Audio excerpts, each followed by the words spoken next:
সূরা ফাতিহা নিয়ে কথা বলবো, যে সূরার মধ্যে অসংখ্য ফজিলত, অসংখ্য বরকত, অসংখ্য আল্লাহর গুণাগান যেখানে বর্ণনা করেছেন সূরার মধ্যে। তো আমি তাফসীর ব্যাখ্যা তেমন করব না, শুধুমাত্র ওয়ার্ড মিনিং জানার জন্য ওয়ার্ড মিনিং বলে বলে অনুবাদ করে দেব। আউযু বিল্লাহি মিনাশ শাইতানির রাজিম, বিসমিল্লাহির রহমানির রহিম। প্রথমত আমরা আউযু বিল্লাহিটাকে তাউজ বলা হয়, বিসমিল্লাহকে তাসমিয়া বলা হয়। আউযু বিল্লাহি মিনাশ শাইতানির রাজিম এটার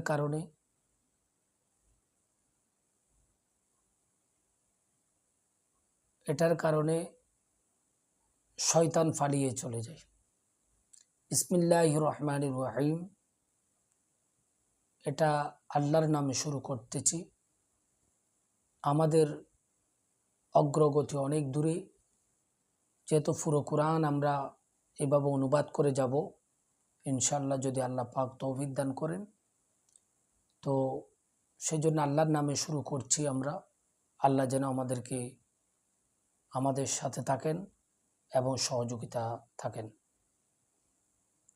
বিশেষ করে মাহফুজ হুজুর এই চ্যানেলের মধ্যে আপনারা কোরআনুল কারীমের এই অনুবাদটুকু আপনারা পাবেন। আলহামদু, এটার অর্থ হচ্ছে সকল প্রশংসা, লিল্লাহি আল্লাহর জন্য, রব্বি,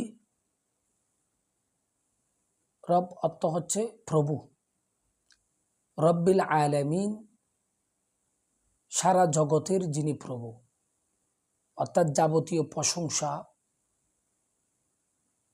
জগৎ সমূহের প্রতিপালক একমাত্র আল্লাহর জন্য। আমরা সমস্ত প্রশংসা যেটা করব এটা হচ্ছে আল্লাহ পাকের জন্য করব। সুতরাং এই জন্য আল্লাহ পাক সুবহানাহু ওয়া তাআলা এখানে আয়াতে কারিমার মধ্যে ঘোষণা দিয়েছেন। এরপর আর রহমান অশেষ করুণাময়, আর রহিম পরম দয়ালু। আর রহমানুর রহিম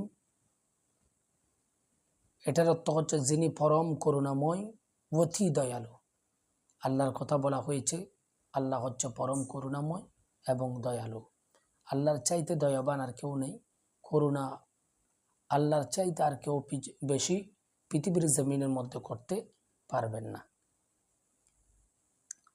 মালিক ইয়াউমিদ্দিন, যিনি প্রতিপল দিবসের মালিক। এখানে মালিকি অর্থ অধিপতি, ইয়ৌম অর্থ দিনের, ইয়ৌমিদ্দিন দিন অর্থ বিচারের, ইয়ৌম অর্থ দিন আর দিন অর্থ বিচারের, যেদিন বিচারের দিনের, অর্থাৎ যিনি বিচার দিবসের মালিক অথবা প্রতিফল দিবসের মালিক, যেদিন আমাদেরকে প্রতিদান দেওয়া হবে। ইয়াকা না'বুদু ওয়া ইয়াকা নাস্তাঈন, ইয়াকা আপনারই শুধু, না'বুদু আমরা ইবাদত করি, ওয়া ইয়াকা এবং আপনারই কাছে শুধু, নাস্তাঈন আমরা সাহায্য চাই।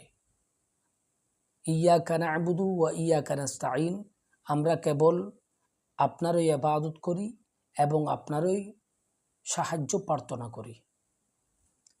ইহদিনাস সিরাতাল মুস্তাকিম, ইহদিনা আমাদেরকে দেখান। আল্লাহ পাককে বলা হচ্ছে সিরাত পথ, আল মুস্তাকিম সরল সঠিক, আমাদেরকে সরল সঠিক পথ প্রদর্শন করো ও তার প্রতি অটুট থাকার তৌফিক দান করো।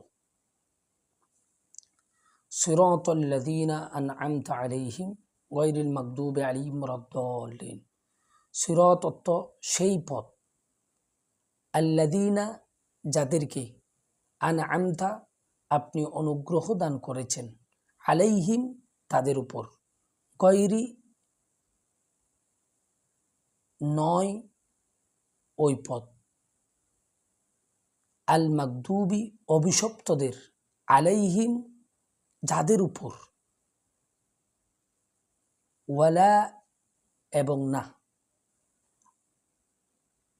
দলিন পথভ্রষ্টদের। অর্থাৎ এখানে আল্লাহ পাক সুবহানাহু ওয়া তাআলা যেটা বলছেন, সিরাতাল লাযিনা আন'আমতা আলাইহিম গায়রিল মাগদুবি আলাইহিম ওয়ালাদ-দাল্লিন, আমিন।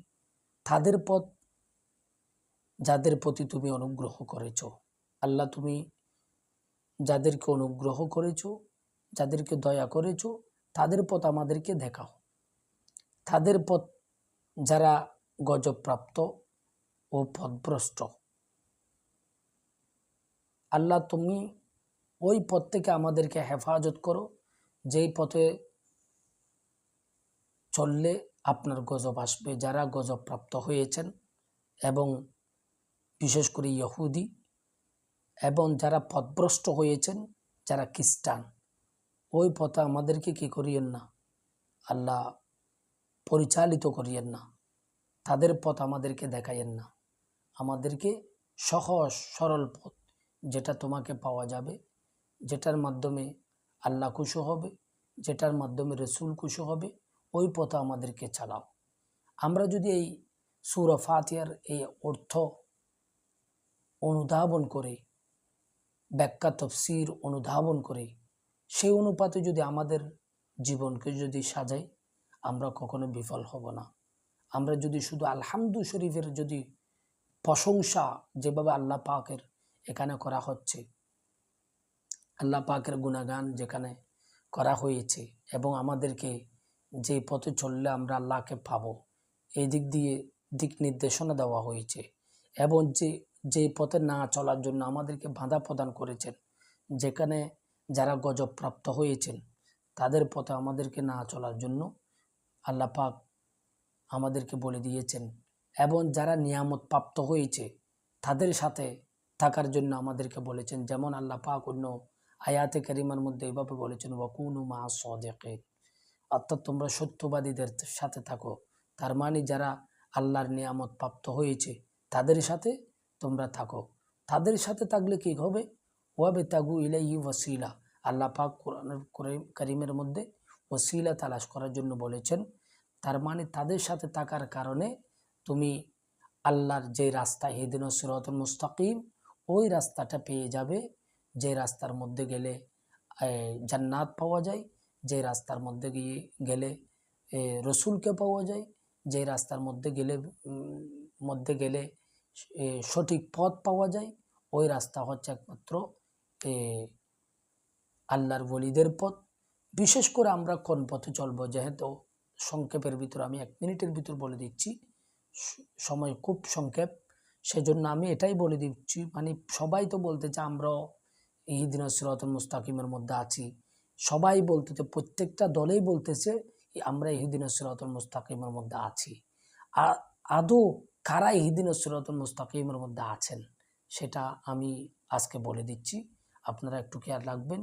কারণ রসুল পাককে আল্লাহ পাক সুবহানাহু ওয়া তাআলা ইহদিনাস সিরাতাল মুস্তাকিম প্রতিষ্ঠা করার জন্য পাঠিয়েছেন, এবং রসুল পাককে যারা মেনেছেন, যিনি প্রথম নম্বরে জান্নাতি হয়েছেন তিনি আবু বকর সিদ্দিক, ওমর, ওসমান, আলী, শেরখুদ আলী রাদিয়াল্লাহু তাআলা থেকে শুরু করে, তারপর ইমামগণ থেকে শুরু করে আউলিয়া একরামগণ, বিশেষ করে হুজুর গৌসে পাক, হাজা গরিব নওয়াজ, যারা আমাদেরকে দিন ইসলাম উপহার দিয়েছেন, একেবারে এইভাবে আল্লাহর ওলিগণ, বিশেষ করে বাংলার জমিনে শাহজালাল, শাহফারান রহমতুল্লাহ আলাই, ওই পথে যারা আছে তারা হচ্ছে ইহদিনাস সিরাতাল মুস্তাকিমের মধ্যে আছে।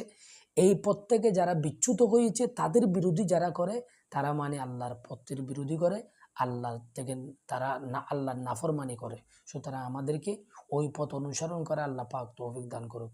ওয়া আখিরু দাওয়ানা আলহামদুলিল্লাহি রাব্বিল আলামিন। আসসালামু আলাইকুম ওয়া রাহমাতুল্লাহি ওয়া বারাকাতুহু।